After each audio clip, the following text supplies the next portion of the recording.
Welcome, everyone, to this episode of Build America, the podcast that is capturing and sharing the very heartbeat of construction. I'm your host, Kerry Smith Buck, owner of Construction News and Review magazine. And we are carrying on with our workforce talent theme this month. And we are delighted to welcome two experts on the topic from KCI Construction Company. KCI is a diverse, self-performing Midwest contractor with a whole bunch of offshoots: transportation, industrial, earthwork, general building, design, build, and more. And with us today are Angie Lovatto, who is Vice President of Human Resources for KCI Construction, and Tony Roderman, who is Field Operations Manager. And I want to just say welcome to you, Angie and Tony. We're so glad you're going to learn us some good stuff today. Thank you. We're going to do our best. Awesome. And the topic I should mention under the umbrella that we're doing under talent is finding and keeping construction employers in the office and in the field. And that's something that I know I hear a lot about, is that each recruiting and retention strategy is unique to the position, and even a layer above that is unique to whether that position is in-person, remote, administrative, executive, and certainly those on the front line of building the projects. So I'm looking forward to learning from you, Angie and Tony, what the differences are. And maybe if it makes sense, we could start with the recruiting piece of it. How, either of you are welcome to start. How is it a much different approach, I would imagine, finding the best talent for those who are literally building the projects, like the superintendents and project managers and the workers? How does that differ from the office crowd?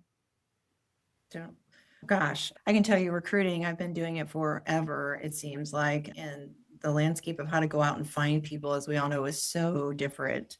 We do some similar approach to recruiting that in terms of people in the office versus the field.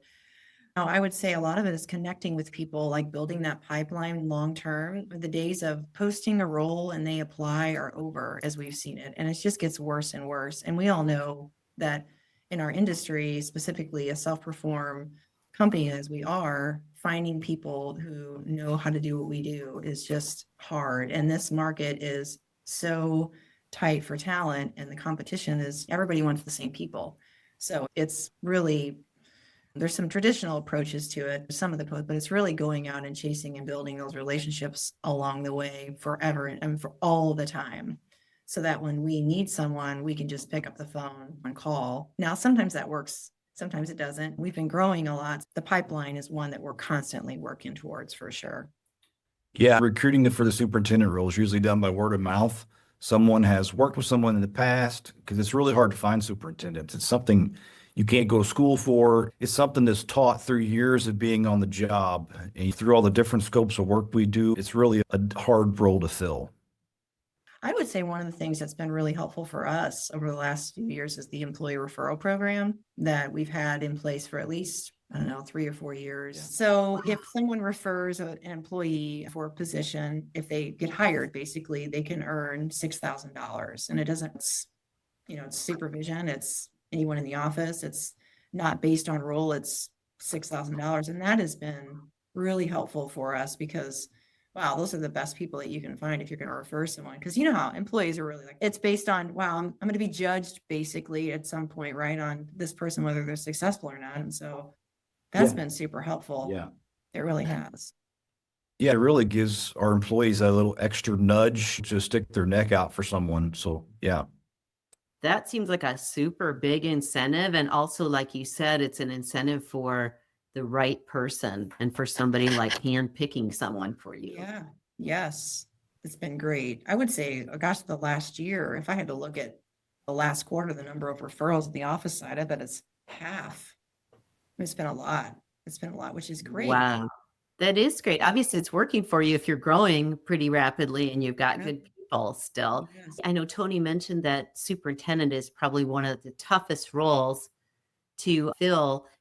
Is there a management training course if you have a really valuable line kind of worker person, Tony? Like, how do they move into a role like that? Is it really formal training as it might be like for a project manager? The best way to do that is always to bring them up from within. put them in a foreman role, slowly pushing in the direction of a smaller superintendent duties, see how they handle it, mentor them to the point that you feel like you can give them a shot, and to continue mentoring through their first project. That makes a lot of sense. What are some of the other, I'm getting off of a little bit off the topic, but what would you say are some of the other hardest sort of field positions for the industry right now to find? It changes every day. Concrete finishers are hard to find, and the industrial guys are hard to find as well. Makes sense. And so we're talking about kind of the unique ways, as you both mentioned, about field workers and employees to find them through diverse pipelines like word of mouth and existing networking connections. How does that translate to finding, or how is it different from finding office employees? And maybe if you want to break that into two parts, staff versus C-suite, because I imagine even leadership directorship positions are even more different than that. But however you want to talk about the folks that keep it humming in the office, how do you find that talent? Wow. All over Okay. the place. It's, word of mouth. It's communicating what we're looking for. It's, recommunicating our employee referral program. It's picking up people, it's talking to people like even in the industry or partners that we work with. It could be subcontractors or architects, or maybe I'm working with a broker who knows someone who knows. It's really just reaching out to find those people. It's association. Like if maybe we post at the AGC or we post at the university or all of these diverse locations, to try to reach out to every avenue that we can, for sure. And don't get me wrong, there's definitely plenty of work in that space for us to be doing outreach and continue to do that. And that's one of course, part of our strategies, and one of those things that we'll be focusing on a lot more too. Sure. I wondered if there's certain pipelines you would go to for people who aren't currently in the construction industry, graduating seniors, or people considering, I don't know, getting out of the military, or somebody considering a major shift in what they're doing. Yes. Attend all the high school and career technical schools. Try to get the message out that, hey, you're needed. I have a wage sheet for each trade that we hire for. It explains the apprenticeship opportunities. I like to highlight the hours, how much you can make per hour per trade. That always grabs their attention, and get the message out that you don't have to go to a college to make a really good living wage. You can join the trades. And it's going to prison tour. Those prisoners, they're getting out within 60 to 120 days. Like, they have their struggles, but a lot of times you'll get some very loyal employees out of that market for sure. It gives them hope when they have none. They work their butt off for you, and they really will be very loyal to you. I bet they so appreciate the start, a fresh start, and probably don't shy away from hard work.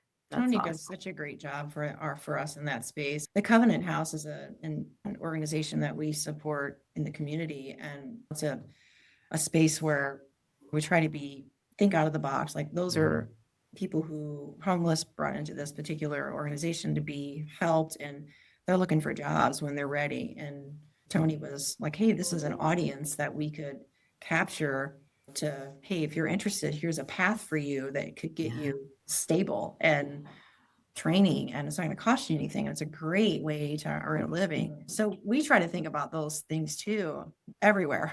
Maybe this particular organization It dramatically changes their life, especially when you get a success story like we did out of the Covenant House.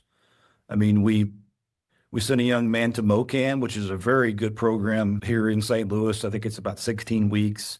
Teaches them all the soft skills of construction, how you're going to get talked to on this job site. It teaches them all the different aspects of tools and different things you can use, gives them a little upper hand when it comes to actually joining a construction firm of what's expected. I like to say that they can use me as a resource, which this one young man did. I got him in touch with the Carpenters Union. He was placed with Kiewit, and yeah, it was a very good story. Absolutely. So just pivoting to the leadership positions, it probably isn't fair to ask you if it's harder or easier to fill those, because everything's probably difficult in its own way. It is. But how do those differ in terms of maybe assessment tools, or where you're looking for them, or is it still about networks? Oh, it's all of the things. Networking, definitely assessment tools for sure. Wow. Word of mouth. I would say the last executive role we filled, there were two. One was a little shorter. That took about 4 months. The other one took a year. And it was the same process, right? It's word of mouth, posting, interviewing, meeting people, all of those things. But it's slow to hire, basically, is our motto, right? We don't want bodies. We want to make sure people are a good fit for our culture and Sure. the obvious, making sure they're skilled to do the role. But No, that makes sense. So once you have, I'm gonna pivot back, I think more to the field portion of the discussion, but I was thinking your firm has just been awarded like a really big project. Not that retention isn't important all the time, but how critical is it and how do you keep people on? We know construction projects aren't easy and they're accelerated a lot of times with deadlines and long days and sometimes travel. How do you keep those teams together, keep everybody there so you don't have to replace someone in the middle of a working project? Having enough work in front of you to be able to share crews among different projects is crucial. Trying to have enough work that keeps them busy during the slow times, so when you need them, you've got them. Sure. Imagine, because you guys do a lot of big projects that are public and private sector, correct? Correct. yep. Yeah. I guess I'm wondering as time goes on and technology and other maybe recruiting retention resources grow, do you think it'll always come back to pipelines that have to do with human connection, or do you think there'll be some like data-driven magic platform where you could find the best people? Great question. Yeah, I think it's going to be a blend of both, depending upon what role you're looking for and what generation they're from. Like, I would say, let's call it Gen Z, if you will. They're a Yeah. little tech savvy and like to be communicated in a different way versus someone my age. I'd rather prefer a phone call than a text, maybe, or it's just looking at those types of things and using all avenues to find those people in different streams to do that. The different generations, the generations gaps, the communication is a key in understanding how they communicate. We have a system where we have a pipeline of individuals, but until you actually speak to them, you really don't know if you're going to find the person to fill that crucial role. When you're vetting a person's skills, if you know the correct questions to ask, you can find out pretty quickly whether or not if they're going to make the cut. One of the things that I personally get concerned about is our applicant tracking system has a component in it where you can ask disqualifying questions, and the system will automatically say, I'm going to toss you aside. Here's a group. I get concerned about that because there could be someone who maybe applied for a superintendent role who's really more suited for a carpenter. So it's like you can use technology, but Sure. you can miss out on those opportunities when they pop in. Like a gem of a person who just didn't fill Yes. that bucket. Exactly. So Because you can teach them, right? You can teach them the technical side to some degree. It's all those soft skills and other ingredients of a person, I would think, like you Yeah. said, will always be important. very much. Yeah. The human connection we're humans, right? So it's in the recruitment space, we're talking that's and the retention, right? It's all about people and Yes. connecting for sure. Exactly. And I know from being out on touring projects with your people, you're doing it right because you have some really personable, technically savvy, but very much people centric project managers and others that we see. Those of us Right. in communications. Yeah. Yeah, I can tell that for sure, including you all. We've been talking today with Angie Lovatto, Vice President of Human Resources, and Tony Roderman, who's the Field Operations Manager over at KCI Construction. And I'm so glad you could both join us today and we could bar the doors of the conference room so no one else could use it for a while and have this conversation. Well, thanks for having us. Yeah. Oh, you bet. And I hope that you'll come back another time. I'd love to learn from you again. Sounds great. Thank you.